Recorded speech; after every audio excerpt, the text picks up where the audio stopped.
Հայաստանը դուրս է բերվել թակարդից։ Սա ես գիտեմ, որ բարդ է խոստովանել։ Բայց Հայաստանը դուրս է բերվել թակարդից։ Եվ ընդհակառակ այսօր ես մարդիկ ինչ են ասում, ասում են դե ինչ ուզել են տվել եք։ Ընդհակառակը վերջին տարիների իրադարձությունների միակ պատճառը այն է, որ ընդհակառակը ինչ ուզել են ոչ մի բան չենք տվել։ Ոչ մի բան չենք տվել։ Այսօր մարդիկ եկել են բան են անում, Ղարաբաղ են լացում։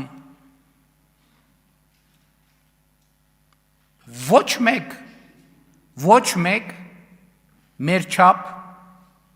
ոչինչ չի արել Ղարաբաղի համար։ Ոչ մեկ։ Սկսած ֆինանսականից, ինչ երևում է բյուջետային թվերով, սկսած մնացածից ինչը չի երևում ու չի երևալու երբեք։